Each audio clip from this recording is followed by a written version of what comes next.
When I was in my mid-20s, I was doing a side job as a nuisance wildlife trapper for the Florida Fish and Wildlife Commission. It was in the middle of summer, and I got a call from a local park. The FWC had just stocked the youth fishing pond, and they noticed some otter tracks. So they called me, because otters would quite literally decimate the fish population. I have to contact the manager and let them know I'll be on the property at odd times because of my primary job. I only used live traps so that I could relocate the animal to a safer pond. So the first night, I went with my friend Scott decided to go with me to see how I set the traps and track them to find where to set the traps. So we're hanging out on the little bridge that crosses the natural inlet into the pond in order to give ourselves cover and see if this is how they are entering the water without being seen by the massive amounts of people that are at this park daily.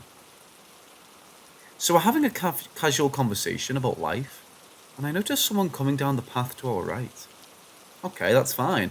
It's a public park, and people are allowed in certain areas after sundown. Nothing weird about that. If it had been a whale walking down the sidewalk, that would have really caught my attention. So I mentioned, someone is heading this way. We better stand up so as not to scare them. We both came out, and now is when things get a little odd. This person is wearing long pants and a hoodie in August.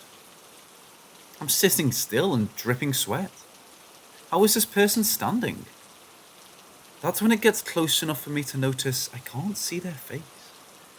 My buddy turns his back to the thing and continues talking. I can't take my eyes off of it. When it gets within, I'd say 6 feet of me, it no longer has legs and starts slowly fading out. And when it gets to a certain spot, it fades out completely. My friend goes quiet and asks me what happened to the guy and turns and looks at me. He says something along the lines of, "Dude, why are you so white? It looks like you just saw a ghost." Oh shit. All I could say was, "He's gone, man. He puffed, just vanished. Nothing." I turn around and he's running as fast as he can to the truck. I start looking around trying to find this guy anywhere. Scott is screaming for me to get in the truck. To hell with this place. I take off running to get to the truck, and we get the hell out of the Dodge. We get to his house, and he grabs his roommate's rosary beads and starts praying. I just sit down and tell him we have to get back. He says not without extra protection. So we plan on taking our friend Colby with us the next night, but we decided to talk to the manager first to try and find out if anything weird has happened before. But we're expecting her to call us crazy and kick us out. We went back the next day and talked to the manager.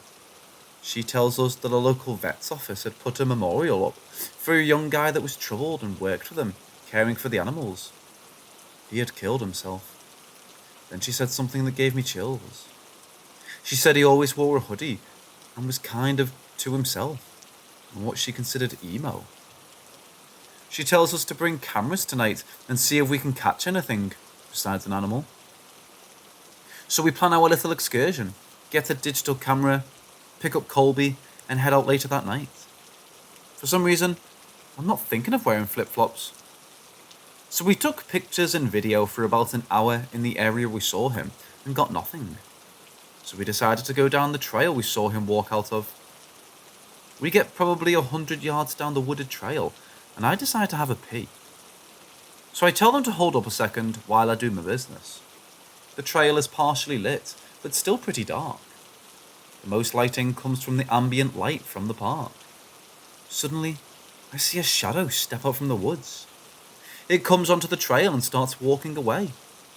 I tell the guys to walk back and forth because I think I might be seeing the backlighting casting shadows down the trail, and I've lost sight of the figure due to the job at hand. So we walked a couple of yards up the trail, and it hit me that if it was a person, why didn't they make any noise walking down a paved path?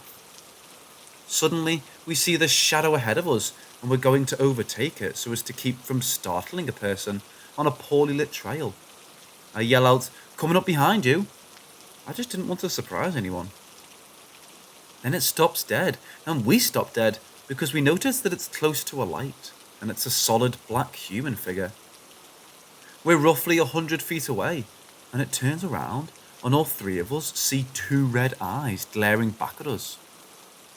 So my buddy Scott goes, "Hey, we don't want any trouble, man." Then it starts pacing back and forth across the trail very quickly, and we start talking. I asked what its name was, and it just continued pacing. So finally, I get the nerve to take a few steps forward when suddenly, it actually gets larger in size and turns toward us again with large red eyes, and has what I would consider a threatening posture. So I back off, and it stays the size, but starts pacing again, but now it has no legs. So we asked questions again, and still nothing. I decided to move forward again, and found out that was a mistake. As soon as I get close, it turns its face, now white with a dark body, mouth wide open. It starts charging. I bolt, running as fast as I can down the path, and fly by my friends, and they're screaming, turning to run. I beat everyone to the truck. I see them running down the trail because I have the truck lights on, and shining the lights down the trail. This thing is hot on their trail, and they're almost to the truck. I'm so scared I've lost gross motor skills completely and can't put the key in the ignition. This thing is starting to get close enough to touch them. Scott does this weird spin throw move, almost like he took a swing at it. Then it stops and turns around. Now it's glowing like pulsing light and going back down the trail. They hit the door, and I've now cranked the trunk, and it stops and turns back. I'm not about to find out what the fuck it is. So I throw it in reverse and haul ass. As we're going down the road and start talking, I notice my feet are killing me. That's when I realized I actually had run out of my flip-flops.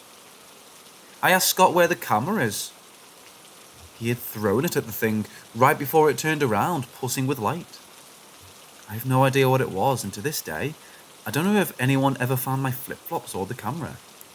Nor do I really give a damn, because I won't go back.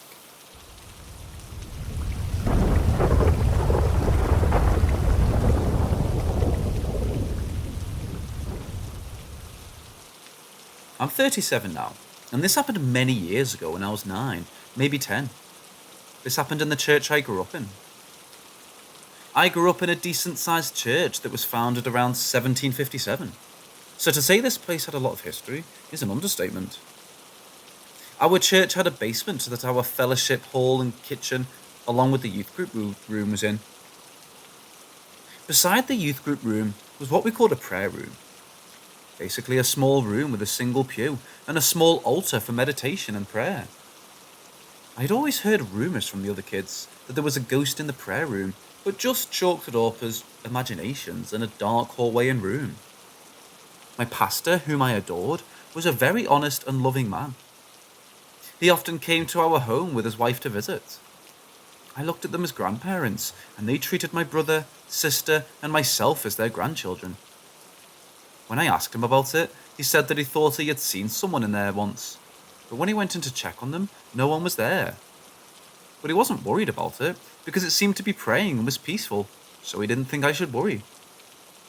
So a few weeks pass, and we're having a lock-in. For those that don't know, that's where all the kids and the youth pastor and some of the parents spend the night at the church and play games, watch movies, and eat together. We were all sleeping in the youth group room, and as children often do, I faked sleep and waited for everyone to go to sleep, because I wanted to see if I could see this figure. Everyone falls asleep, and I get up and ease out the door into the now long, very dark hallway. I stand there trying to psych myself up when I hear whispering coming from the direction of the room. Just very faint, and I'm thinking maybe I'm not the only one who has this idea. So I put my hand on the wall and use it as a guide because it's so dark. You can just barely see the light coming in from the outside windows through the door. The door to the room has a small square window to see in. I'm just tall enough to be able to see in. As I get closer, the whispering is just slightly louder, so I'm thinking maybe someone from the youth group has snuck in there with a friend and is trying to be quiet so as not to get into trouble. I reach out and push down on the handle to open it, but it's locked and won't budge. I'm wondering why they would lock themselves in when I move forward and look through the window. When I see it, I can't tell if it's male or female. Just a figure with its back to the kneeling at the altar with its head down. I can see the light from the window through it. I jumped back, realizing what I had just seen. I'm wanting to run and scream, but I'm scared it will chase me. So I just stood frozen. Then I noticed the whispering stops, and I peep back in, and the room is empty. Thinking in my head this entity is watching me, waiting to pounce. I run like hell back down the hallway, go back in the room, and spend the rest of the night hiding under the covers.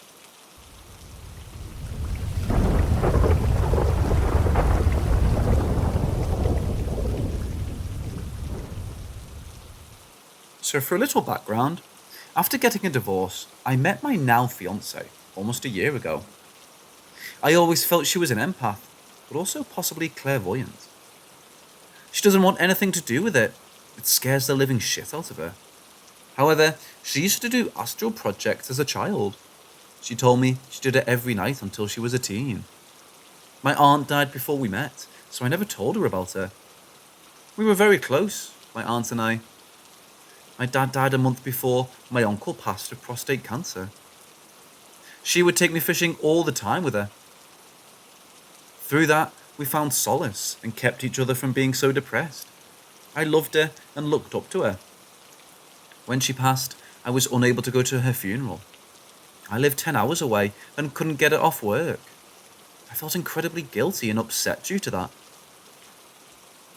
My fiancée and I had fallen asleep in our usual position, her head on my shoulder, arm across my leg over me.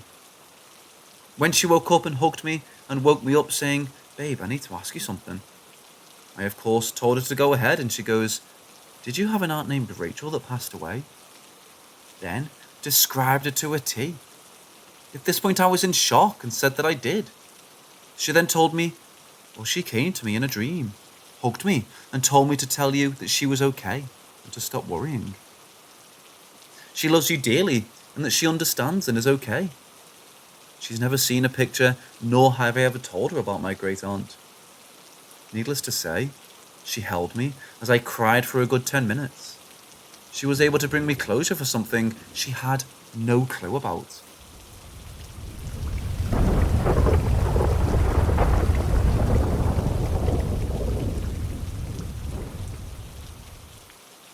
This was back a few years ago when I was in high school.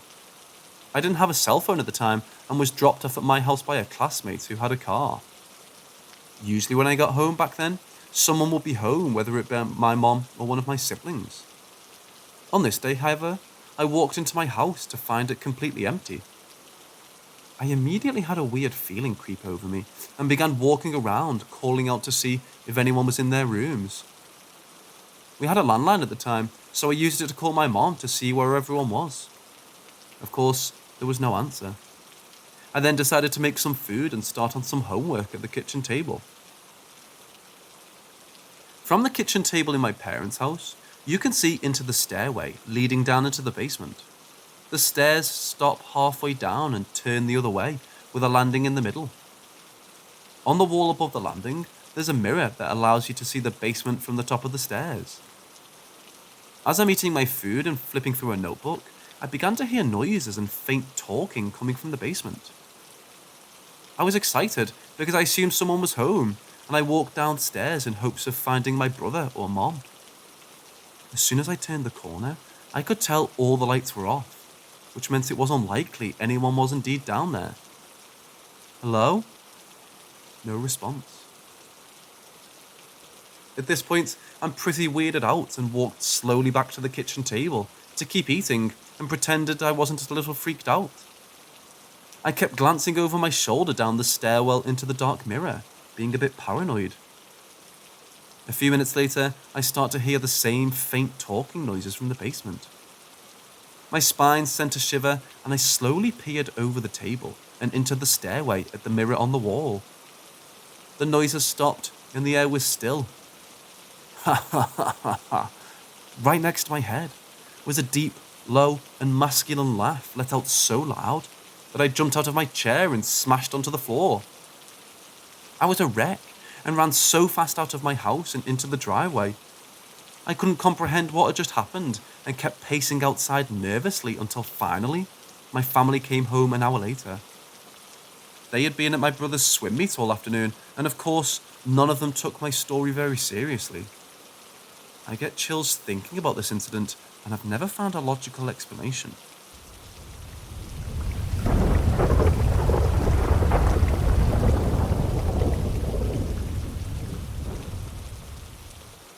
I moved away from my parents and into my first apartment.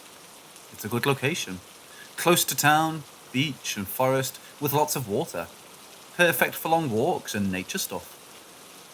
The forest bit has a lot of swamp area and direct access to flowing water on one side. It's about 2.5 kilometers long by 500 meters wide. It's not the biggest forest, but it's the creepiest. I've walked many times in the past through forests at night time, and I found it quite cozy, and the darkness is very good for my light-sensitive eyes. I haven't been scared in the past forests, as far as I can remember. I remember the first time walking through this tiny forest, and I knew instantly that there was something not quite right. This was at daytime, though. You know the expression, the forests have eyes? In this case, it's quite literal. You feel watched as soon as you enter and until you leave on the other side. The forest is so thin at times, you can see the water on the other side and know that you're alone. Yet, it feels like 1,000 eyes are following your every move. I thought that it was just forest paranoia. But every time I come here, and it doesn't matter what time of the year, it's the same. Even dogs I meet on my way with their owners seem upset all the time. I was walking through it one evening to see if I could find the peace which I usually could in other forests at night time, but that was a hard no. Not only did the eyes of the forest feel more appealing, but there was a feeling of dread there, which wasn't there at daytime at all. I started noticing balls of light, some big and others very small, floating in between the trees. First, I thought that it was some sort of insect or maybe boats on the water, but after checking the water, there never were any boats. I just hurried home.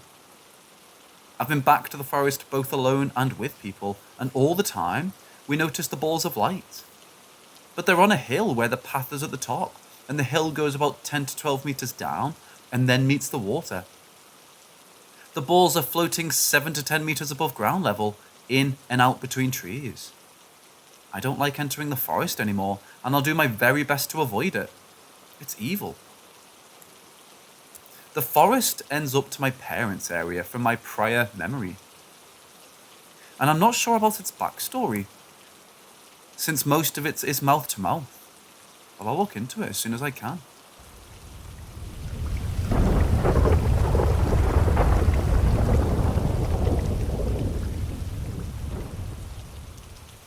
I'm a 29-year-old woman.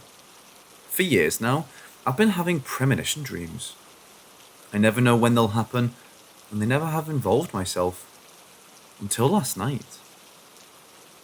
I also regularly travel to the fifth dimension, which also plays a strong part in what I'm about to tell you. Within my family, we believe that we're not fully human. We believe that we're from a fifth dimensional race who inhabit human bodies, and have for almost the entire existence of the human race. We also believe that we are reincarnated into different people and live that person's life in order to experience this world fully. Each of us has memories of previous lives, but I'm the only one in my family who has memories from the first moment I inhabited somebody's body. Over the centuries, I've done that hundreds and hundreds of times over. But last night, I saw one of the places where a previous body of mine was buried. I saw the gravestone of my previous self. Within the fifth dimension is a river known as the River of Memories, where all souls have to walk through, and if they keep even one finger above the water, that soul will keep some of their memories from his or his previous life. But the river isn't only for taking memories to make you a blank slate for your next life. It can also return memories that you wish to live through again. The problem is that if a part of you is submerged, you must give up a memory to receive a memory. I dipped my hand in the river last night and I saw my funeral from 200 plus years ago. I saw my friends and family standing around my grave, but I didn't recognize them. As I mentioned before, to gain a memory, you have to give up a memory. I'm sitting in my living room and I have no idea when or where I had a hanging picture in my living room taken.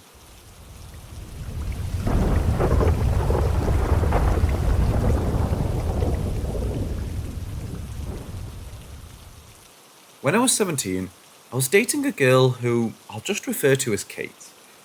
Kate is a friend that's super into the paranormal. One day, the three of us were hanging out with a few other people when a friend, who I'll call Sarah, had the bright idea of holding a seance. We all agreed to do it, thinking fuck all would happen.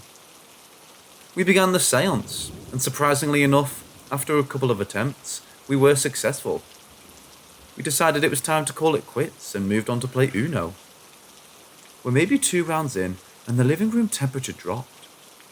It wasn't a crazy difference, but it was noticeable enough for us to ask Sarah to turn off her AC. Sarah got up, and as she was walking towards the thermostat, a picture that was hanging on the wall beside it fell. We all heard it fall, but didn't think much of it. After she put it back up, the picture that was hanging on top of it fell. Then 2 more, and then the last picture on the wall fell. She turned to look at us and had a sarcastic, scared look on her face. Her sarcasm quickly turned to genuine concern when a TV, which was mounted on the wall, fell. It was after that moment that the lights began to flicker in and out softly. I stood up, ready to bail, when the lights completely went out. The coffee table we were all sitting around began to shake, causing us to back the fuck away. We all ran out to the patio door and into the backyard to calm down. After 10 minutes, me and the only other guy there decided to be heroes and go inside to see what would happen. We walked throughout the house, seeing if we would trigger anything. Thankfully, nothing happened. We invited the girls back in and tried to think of a believable reason for her TV broken. To the best of my knowledge, nothing else has happened in a house again.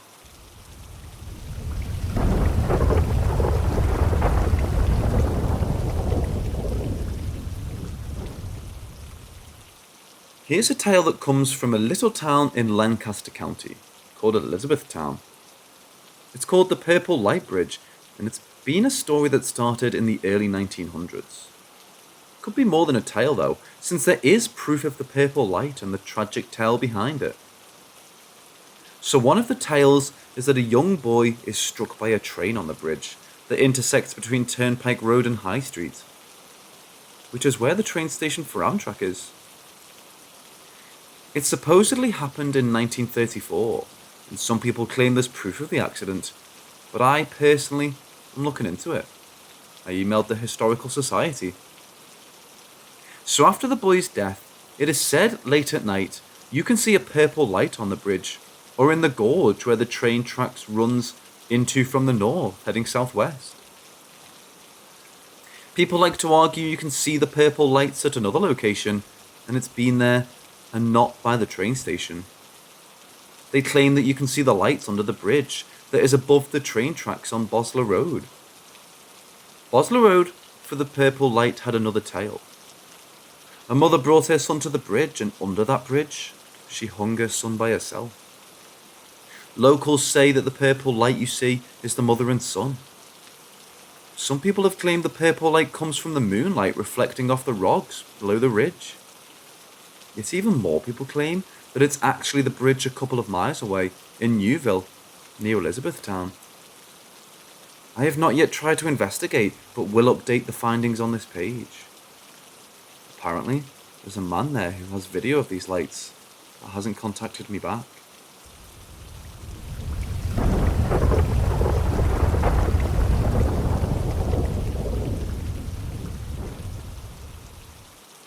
Now we come to what has been said to me to be on par with most haunted places in Strasbourg, with the Gondor Mansion. Funny thing about this story is that it was my first adventure in high school. Me, along with my brother, our friends Ethan and Human checked it out. This was before it was renovated and turned into a house, which there are now local residents that live inside, and turned it into a very beautiful property. At the time, we went ghost hunting and even went into the abandoned house at the time. The house had a horse stable, a pond, and even once had a clubhouse that a local Boy Scout troop made, as I was told.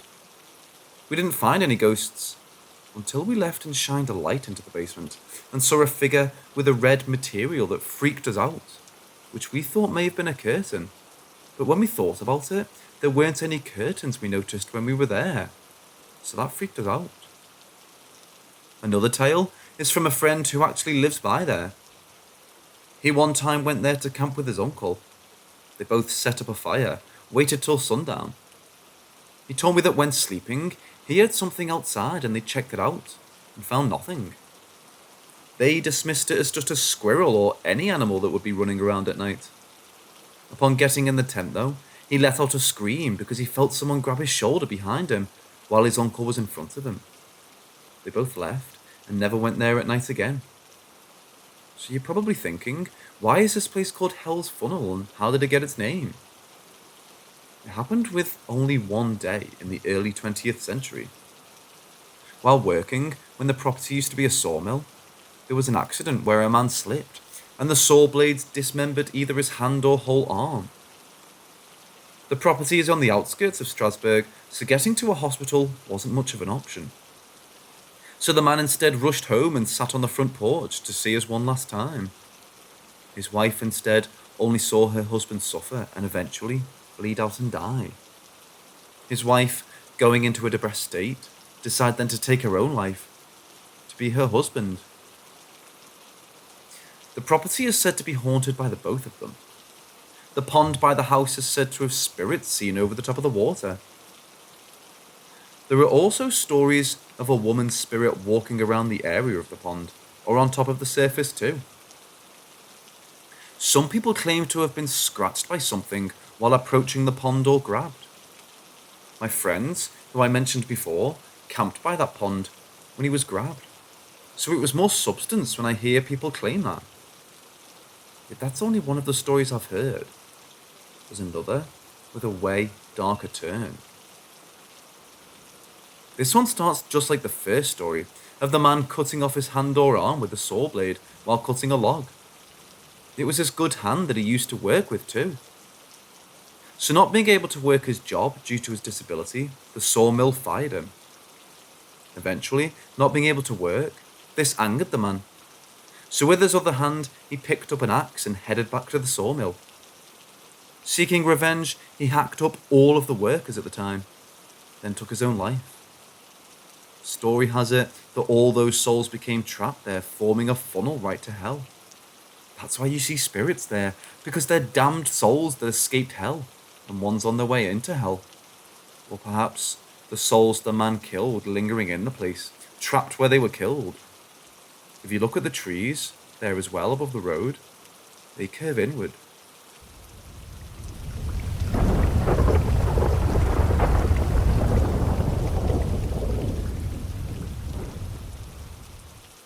So this house I lived in for a short time as a kid was always very dark. All the shadows seemed to lean on the house. My parents' bedroom didn't have a window either. One night, I was sleeping in the basement because that was where my room was. And from a very deep sleep, suddenly my eyes popped open. And I had that feeling like someone was standing in the room. It was really weird because this only happens to me even as an adult when someone comes into the room while I'm asleep. I was really confused, looked around and didn't see anything and tried to sleep. I just couldn't. So I decided I was going to get up and go pee. There was only one washroom in the house and it was on the first floor next to my parents' room. Got up, headed for the door. Before I reached the door slammed shut. I'm terrified at this moment. I reached for the handle and turned the knob and pulled on the door, and it wouldn't open. I kept trying to pull on the door, getting frantic. I was very strong as a kid. The door was bowing for me pulling on the door, like someone was holding it shut above my head. I remember screaming, "Let me out! Mom! Dad!" Nobody could hear me. I eventually managed to get the door open and flew up the stairs to the bathroom, flicked on the light, then went to my parents' room and tried to open the door, but it was locked. I tried banging on the door asking to let me in. I ended up staying in the bathroom for probably an hour because it's the only place I felt safe with the light. I was even scared to go out in the living room, which I eventually did to grab a pillow and a blanket, and slept on the bathroom floor with the light on. In the morning, my parents found me and asked me why I wasn't in bed and instead upstairs in the bathroom. I told them what happened. My parents said they heard nothing. Not me screaming, not me banging on the door trying to get in. My dad, of course, didn't believe me. My mum did, though. I refused to ever sleep in the basement again. My dad was mad and I didn't care. I slept on the couch for weeks, sometimes in front of their door or in the bathroom because I was so scared, until they would bring my bed upstairs. Many things happened in this house, and the area is very old. I lived in this house for a very short time while I was in kindergarten. This is an old town, one of the first in my province. This will be a telling of 3 different experiences. Around Christmas time, the weather was fair. It wasn't windy or too cold. I was watching a TV show. I do believe it was Letters to Santa or something. It was on YTV. I was sitting in front of the TV watching my show with the remote beside me, and the TV would flip to the news. A little confused, I would swap it back with the remote. And after a couple of minutes, it would swap to the news again. I was getting a little annoyed, so I called out to my mum, who was in the kitchen, and asked why she kept swapping the channel, and if she wanted me to watch something else. She looked right at me and said, "The remote is beside you." I'm not touching the TV, which it was. Right after I asked her this, the TV started to flip through a bunch of channels. Then our old touch lamp started to act up. Like someone kept touching it and turning it all the way up, and off all the way up, and off over and over. And then it kept swapping through all the channels. A little freaked out, I yelled, "Stop! Switch it back to my show and stop messing with the lamp." Immediately it stopped and flipped it back to my channel. Nothing like this happened to me again. My mum watched the whole thing, and I remember turning to her, shrugging in my shoulders. My mum also told me she had been experiencing the light being turned off in the kitchen. And it couldn't have just been the power, because the light switch would be off. And this would happen to her all the time while she was just in the kitchen making food. Figure over my bed. This was shortly after I had asked my parents to move my bed upstairs. I was laying in bed with the street lights coming in the window, and I woke up to a really cold breeze in my bed. Not thinking much, I looked around and saw nothing, and suddenly my curtains, which were the gauzy white see-through ones, flew up over my bed. Like some strong breeze came from under my bed and threw them over the top of me. It was weird, but weirder they fell over the figure of a woman standing by my bed. It scared me. I sat upright and pulled the curtain out of the way so I could see better. And there was no one there. I was terrified, but I just threw my blankets over my head and went to sleep. I just said, "Go away, go away." Closed my eyes real tight. Cowbone in the muck. More creepy, less supernatural. So as a kid, I was all about getting dirty and playing in the mud. I would find mud pits, get as dirty as humanly possible, and then go back home. Change and wash and come back. I had gone out into this mud pit that was right across the street from my house. My parents had left me at home. But this was a small town, and everyone watched everyone's kids. So I'm out playing in the muck up to my knees in mud, digging around, and I happened to find a cowbone. I pulled it out, and as I was making my way back to the street, I sank into some mud up to my hips and couldn't get out. A nice guy came by and fished me out with a shovel. Asked me if I was okay. Everything was cool. When my parents got home, I showed them the bone and we cleaned it off. Later on, me and my friends made a fort outside made of twigs. It was pretty awesome. I put my cowbone in it and came back the next day. While we were looking at the cowbone, we noticed something weird about it, and I went to pick it up.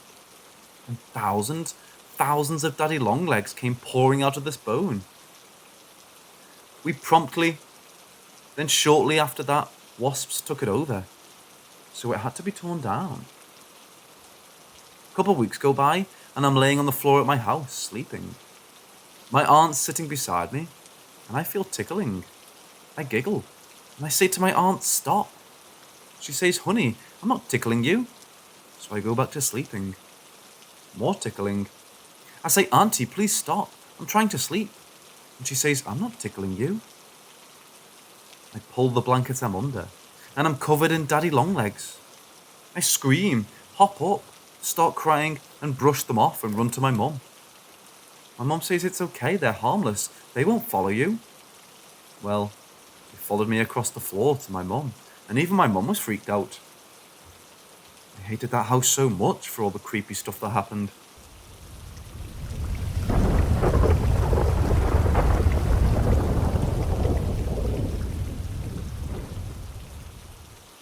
The first apartment I lived in after I got married was located in what's known as the NoHo Arts District. It was a nice one-bedroom built most likely in the 1920s. We loved the one-bedroom. The only thing I didn't like was that it was in the front of the building's first floor, 10 feet from the sidewalk with no fence. Having lived in lesser areas, it made me slightly nervous. The energy of the place was good, until about 4 months in. I woke up to the footsteps in the hardwood floors in the living room. I could hear them clearly, as did my wife once she got up. I could hear things being shuffled and more cautious steps. I pulled an old 45 that I kept in my dresser and waited facing the bedroom door. There was a 1-inch gap between the door and floor, I assume because it was once carpeted. We both could see the shadows of the person walking past the door. They went past the bathroom at the end of the hallway. Then nothing. It became silent, and I decided that I had to deal with this in an unfriendly way, and opened the door and turned to the bathroom. Nothing. No one was there or anywhere. All the windows were locked, and the chain on the doors were on. I had a hard time sleeping that night. A few months later, it happened again, but that time, as I touched the door handle, I could hear the front door open and then slam closed. The chain was hitting the door when it slammed. When I checked everything, it was the same, all locked, but the front door chain was also locked, and I'd heard it bouncing on the door. It never happened again. And we moved to the end of the lease, despite what I thought initially was paranormal or a ghost.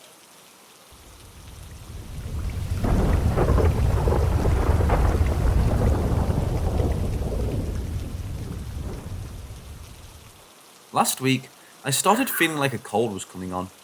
I tested negative then within 12 hours. I was really sick, and then tested positive. The first few days were like a blur, sleeping in and out all throughout the day. I self-quarantined in my bedroom away from the rest of my family. I didn't leave my bedroom for almost 5 days. I don't know which night it was, but it was probably Sunday or Monday. I woke up to someone standing in my room.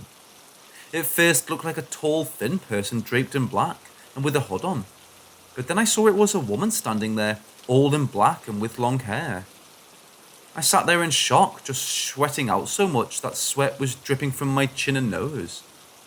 I looked at her, and she just stood there. Her shape was almost giving off fumes, like there wasn't a fine line to her outline, if that makes sense. Attached to my master bedroom is my master bathroom, and inside there is a nightlight that turns on when motion detected. Well, that light triggered and turned on, so I turned to look at the bathroom doorway and the light. As soon as I turned back to look at the lady standing in my room, she was gone.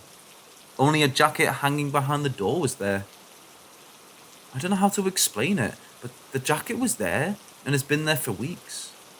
But that wasn't the dark shape that I saw. The dark shape was closer, like toward the edge of the bed to me.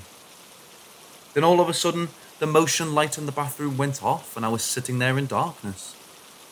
I reached around for the TV remote and turned the TV on, and then reached over and turned on my side table light and stayed up until I guess I went to sleep again, which wasn't that long. It was all during my COVID times, I seemed to fall asleep a lot. Maybe it was the virus that made me see something, but I know what I saw, and I know that lights came on in the bathroom.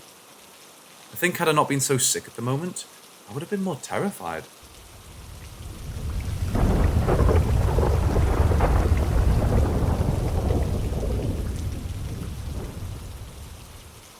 To say the least, things got quiet for a while, and we became hopeful that all the steps we took drove the ghost off. I wasn't able to take all the advice given, because some of it just wasn't a means we could do. Leaving a home you pay for when you already struggle isn't easy. Cash is tight, and paying for elsewhere isn't possible. So while doing my own research, I was able to get the house cleansed. Afterwards, the continued ignorance of its presence went on strongly. Standing our ground, over some time, things happened less and less. Then eventually, it stopped altogether. It almost became a thing of the past for a bit there. I felt we all started to move on and push the memories back. That was until last night. I first noticed a heavy energy in my room as I was doing my routine for bed. The entire time I washed my face, I felt like someone was standing behind me, watching. I shrugged it off and blamed it on my own head. I continued on to do my skincare routine when I thought I could feel my robe being brushed open. It made my heart jump in my throat. That lightning chill went up my spine, and all the hairs on my body sank. I tried to swallow the feelings coming over me and push on. So push on I did. It was around 1:30 a.m. when I finally got into bed to sleep. However, the intrusive feeling lingered around the room. Everything I was doing felt like eyes were all over the room, watching. I got on my phone and started to chat with friends. I checked a few things to make plans for the coming sunrise. That's when I heard this clicking noise next to me. At first, when I looked to my right, it just looked like my normal closet door and bathroom door closed. I set down my phone and tried to focus on the TV that was playing on it. I checked my phone around 2:53 a.m. as I was exhausted from not being able to sleep. I sat up slightly for a drink of water, and that's when I first noticed it. The closet door began to slowly open. As I looked over, you could hear the door's normal squeak. As it continued to open, I sat in my bed and in the sheets. I closed my eyes and slowly turned my back towards it to lie on my left side. The sound of my heart could be heard beating out of my chest as I kept telling myself, "It's nothing. There's a logical explanation you just haven't seen yet because you're tired. Get to sleep." I repeated that a few times, telling myself to go to sleep. Moments had passed and I had calmed my breathing, feeling relaxed enough to drift into sleep finally. It felt like something was in the bed with me, just breathing on the back of my neck. A helpless feeling came over me, so I jumped up and turned my light on. Walked to the closet door, turned its lights on, and opened it. I walked inside and this feeling, it felt like overwhelming loneliness, just surrounding me. If I hadn't walked out of there and closed the door, I would have sunk into the door and cried right then and there. Getting back into my bed felt different than it did just hours ago. I did feel fear or anxiety anymore. I turned on my right side and faced the closet until I fell asleep. As I woke up, everything felt normal. In fact, I actually feel good today. Like I'm full of energy and I shouldn't have on only roughly 4 hours of sleep. I guess I'll see how it goes from here.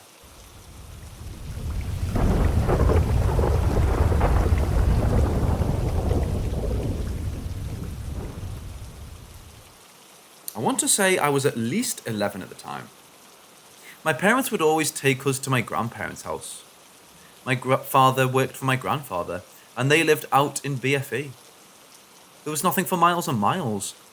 If you were to scream, nothing would hear you. So when we would visit, it was a guarantee that we were staying a while. They always stuck us kids in the back room. This room is pretty much the storage room of the house. Anything that was to be packed away and out of sight made its way back there. Boxes of old pictures, toys, clothes over the years were all scattered throughout the room. Tall shelves filled with non-perishable items. An extremely tall standing deep freezer took up a decent side of the wall by the door and made enough noise to even wake the dead. There were two beds near the back of the room. One was a queen bed that was on a high metal bed frame. Then next to that was a small twin nudged into the corner. Between these beds was a small nightstand with a touch lamp that sat upon it. Then there was the closet. It was such an odd little walk-in closet. No clothes were ever hung in there, but there were many more boxes of old knickknacks, vinyls, etc., that seemed to be tossed there and forgotten about. At night, that closet had more than a few boxes of junk on it. I always hate sleeping closest to the closet. I've had this unnerving feeling like something was waiting to pounce on me at any moment of the night.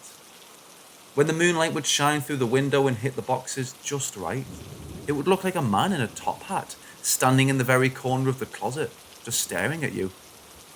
The longer you stared at it, the more it seemed to morph into something more sinister.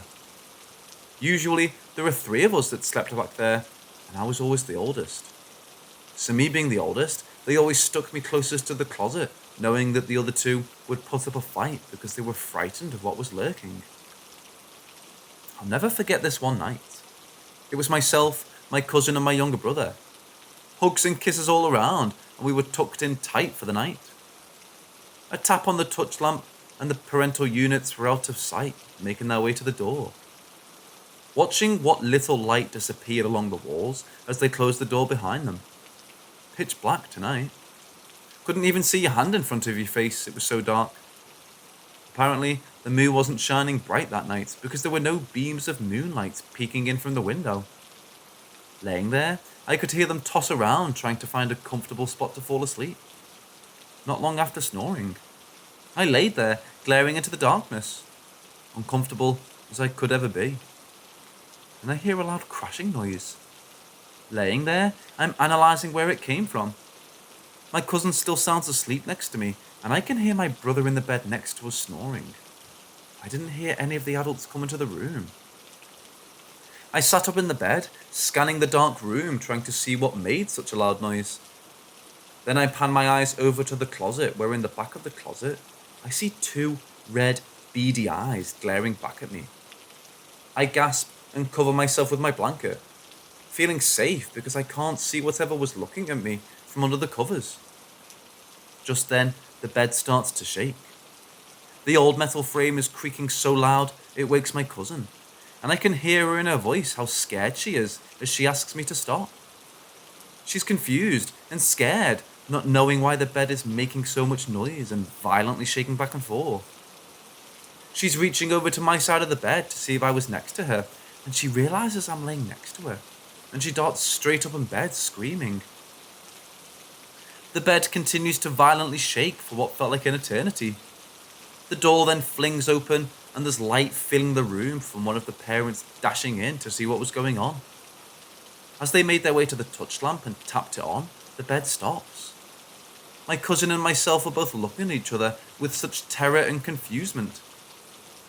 Our parents didn't even ask what had happened, but assumed we were goofing around, jumping up and down on the bed, screaming like wild children when it was past our bedtime. They decided to separate us and stuck me in the twin bed in the corner and placed my cousin and my younger brother in the queen bed this time, thinking this would solve our late night shenanigans. Again, with the tightly tuck-ins but no kisses. We got a lecture, and again, with the fading light along the wall as they descended from the room once more, it took some time to finally succumb to my sleepiness. This time, I was woken up by what felt like hundreds of mice crawling all over me. I'd been tempted to sit up, but was held down by an unseen force. I couldn't kick, move, or scream for help. I laid there begging for it to stop. Looking down from what I could see was the blanket moving around, like there were little creatures running all over me from under the blanket. Then I saw one scramble from under the blanket at my feet. It slowly turned and darted straight for my face. I remember seeing the same red beady eyes from the closet I saw earlier, just running up my body from my feet to my face. I had closed my eyes so tight before it had gotten to my face. I didn't feel the sensation of mice all over my body anymore, but I was too terrified to even open my eyes. I laid there, listening to the room. I gained the courage to open my eyes, and I saw light coming in from the window outside. It was morning. I sat up in bed, saw them laying in the queen bed beside me, sound asleep. I turned to look towards the closet and see nothing but the dusty old boxes and junk. Was it a dream? I thought to myself. It wasn't a dream. That was just one night out of many others I had experienced in that back room. It's been years since I've been in that house, and I never plan to go back. I'm not really sure what it was exactly that was in that room, and why it seemed to torture me out of all of us that slept back there. But recently, I found out that when my mother was younger, she had the same experience as I had when sleeping there. So tell me, why would she let us sleep back there if she knew there was something back there?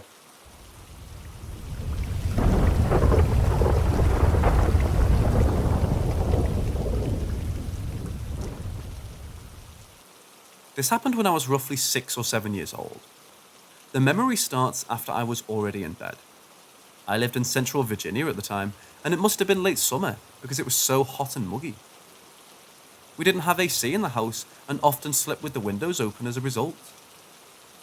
To give everyone just the general setup, my room was on the second story of the house and had 2 windows. One was directly opposite my bed, which was a normal twin-sized bed, and the other was on the right-hand side wall. When in the bed, to the left there was a closet, and on the wall where my bed was, directly to my left, was my bedroom door. Directly across the hall from my bedroom was our bathroom, and my parents' room was down the hall, on the opposite side of the house.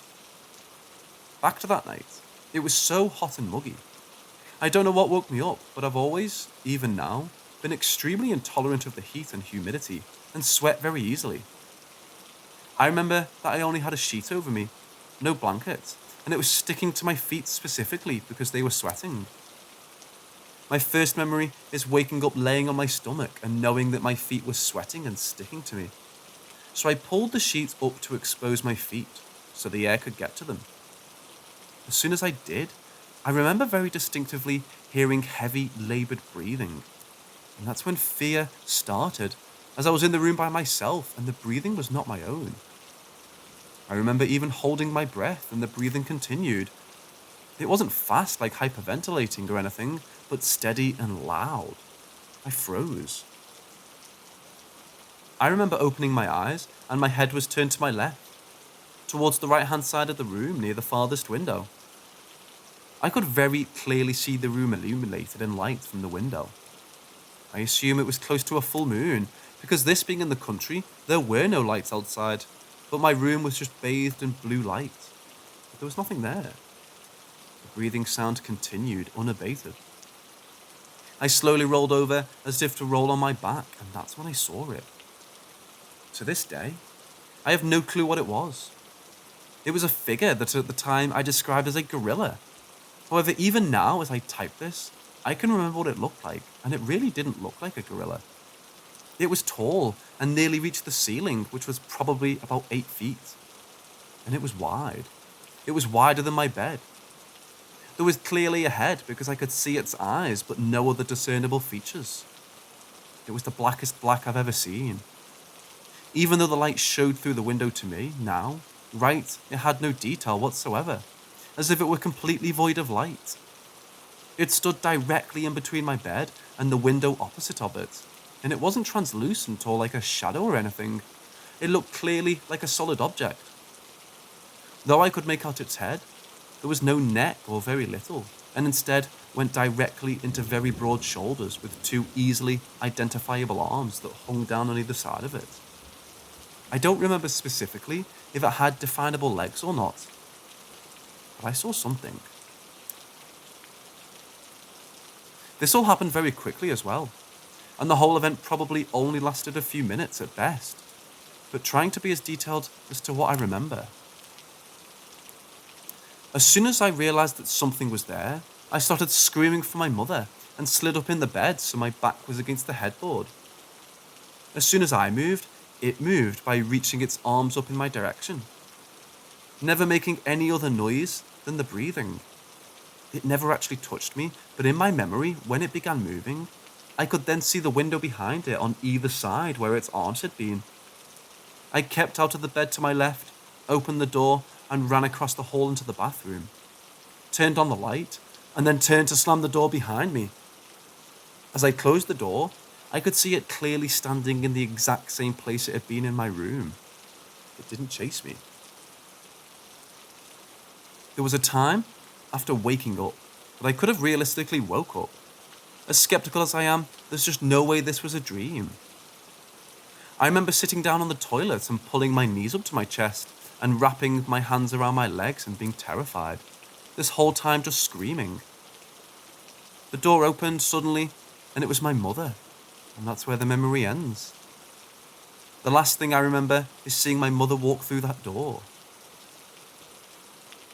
My mother remembers this night very clearly as well, and though I've heard her side before last night, I talked to her about it to refresh what she remembers. She says that she woke up hearing me screaming and remembers trying to wake father up and being irritated that once again he wouldn't budge. Apparently, I had nightmares and screaming wasn't unusual, though I don't really remember any earlier. She heard the doors slam after she had already woken up to my screaming and came to the bathroom as she saw the light was on instead of my bedroom.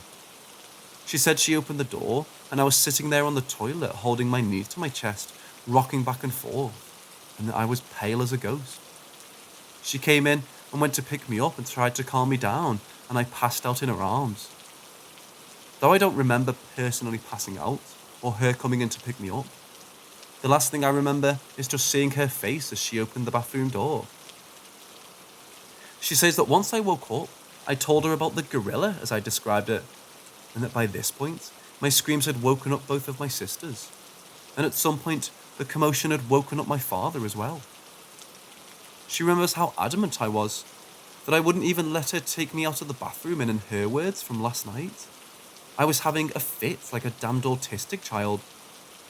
She said it was very unusual compared to what she normally experienced when I had a bad dream, as usually she would find me in bed, and usually just had to lie down with me until I fell back asleep, and that it was all out of character for me at the time. As such, her mind instantly went to an intruder, not a monster, and her and my father were worried someone had broken into the house. She made him go through all of the rooms to check and make sure no one was there, and remembers even sending him outside with a flashlight, just to be sure, because it unnerved her so badly at how adamant I was, even then, that it was not just a dream, and that something really had been in my room that night. Apparently, it took me more than a week to even go back to my room again, and longer to go in there after nightfall.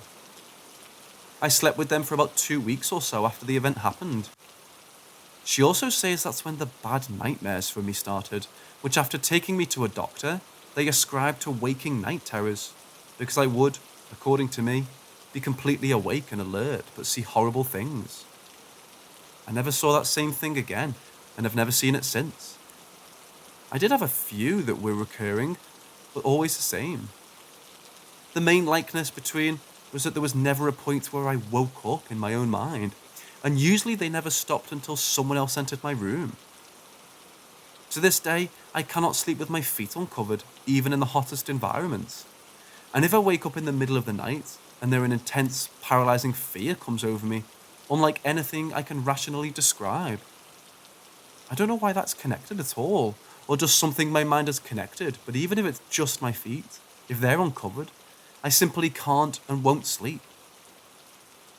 That night has become almost folklore in my immediate family, because everyone remembers my reaction, and they jokingly teased me through the years about Cujo's gorilla, just because it sounds so crazy, and I've always maintained, as I do to this day, that it was not just a dream. I have no clue what it was I saw standing in my room that night, or why it affected me the way it is, more so than any experience I've had since. But 20 years later, there's still absolutely no doubt in my mind whatsoever about the way those events transpired.